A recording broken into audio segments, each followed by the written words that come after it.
C'était après la mort de Jésus. Le soir venu, en ce premier jour de la semaine, alors que les portes du lieu où se trouvaient les disciples étaient verrouillées par crainte des Juifs, Jésus vint et il était là au milieu d'eux. Il leur dit « La paix soit avec vous ». Après cette parole, il leur montra ses mains et son côté. Les disciples furent remplis de joie en voyant le Seigneur. Jésus leur dit de nouveau « La paix soit avec vous. De même que le Père m'a envoyé, moi aussi je vous envoie. » Ayant ainsi parlé, il souffla sur eux et il leur dit « Recevez l'Esprit Saint. À qui vous remettrez ses péchés, ils seront remis. À qui vous maintiendrez ses péchés, ils seront maintenus. » Or, l'un des 12, Thomas, appelé Didyme, c'est-à-dire jumeau, n'était pas avec eux quand Jésus était venu. Les autres disciples lui disaient « Nous avons vu le Seigneur. » Mais il leur déclara « Si je ne vois pas dans ses mains la marque des clous, si je ne mets pas mon doigt dans la marque des clous, si je ne mets pas la main dans son côté, non, je ne croirai pas. » 8 jours plus tard, les disciples se trouvaient de nouveau dans la maison et Thomas était avec eux. Jésus vient alors que les portes étaient verrouillées et il était là au milieu d'eux. Il dit « La paix soit avec vous. » Puis il dit à Thomas « Avance ton doigt ici et vois mes mains. Avance ta main et mets-la dans mon côté. Cesse d'être incrédule, sois croyant. » Alors Thomas lui dit « Mon Seigneur et mon Dieu. » Jésus lui dit « Parce que tu m'as vu, tu crois. Heureux ceux qui croient sans avoir vu. » Il y a beaucoup d'autres signes que Jésus a faits en présence des disciples et qui ne sont pas écrits dans ce livre.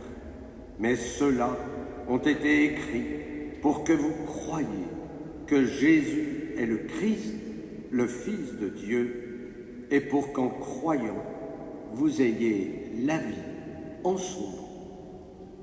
Acclamons la parole de Dieu. Louange à toi, Seigneur Jésus.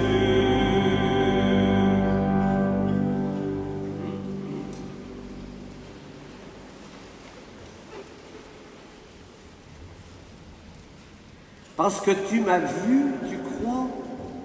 Heureux ceux qui croient sans avoir vu. Ce deuxième dimanche de Pâques, je vous le disais, est celui de la divine miséricorde. C'est Saint Jean-Paul II qui a voulu que ce dimanche soit celui de la miséricorde en s'appuyant sur l'épître de Saint-Pierre. Dans sa grande miséricorde, il nous a fait renaître pour une vivante espérance grâce à la résurrection de Jésus-Christ d'entre les morts.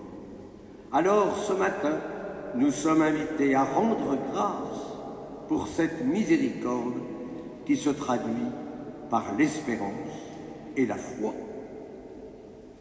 Prenons le temps de méditer sur la foi. Je dis souvent, c'est le plus beau cadeau de notre vie. Votre foi a bien plus de prix que l'or, vient de nous redire Saint Pierre. Notre foi, elle s'appuie sur le témoignage des apôtres. La seule preuve de la résurrection est le tombeau vide. Personne n'a assisté à la résurrection. Marie-Madeleine, chère ici, à cette église, elle était présente à l'ensevelissement. Elle a vu la pierre roulée. Elle a vu la première, le linceul plié. Elle a vu son Seigneur. Mais elle ne l'a pas reconnu tout de suite, jusqu'à ce qu'elle entende son prénom prononcé par le ressuscité. C'est dire alors que le Christ attend de sa part et de la nôtre cet acte de foi Tout comme saint Thomas, nous voulons voir. Mais le Christ attend d'abord notre foi. Remarquez, on serait un petit peu bouleversé si on voyait le ressuscité et que le ressuscité nous dise « mets ta main dans mon côté ». Mais c'est vrai qu'il arrive que nous ayons des signes pour nous conforter, pour faire croître en nous notre foi. Ou des signes qui ne sont pas spectaculaires. Mais par exemple, un pèlerinage en Terre Sainte, ça peut toucher un cœur. Une présence au cœur d'un silence intérieur. Une rencontre avec des témoins du ressuscité, que sais-je. Mais ne rêvons pas. Saint Pierre précise, vous exultez de joie, même s'il faut que vous soyez affligés pour un peu de temps encore par toutes sortes d'épreuves. Elle vérifie la valeur de votre foi. Quelles sont ces épreuves que nous pouvons rencontrer tout au long d'une vie? Des drames de santé, des guerres, des tremblements de terre, que sais-je.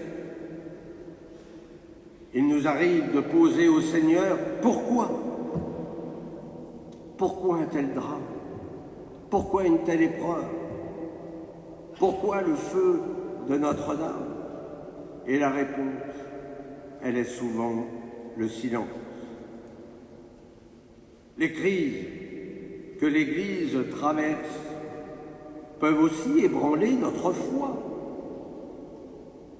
Ça peut être un deuil d'un proche, surtout s'il est jeune, qui peut nous faire douter de l'amour.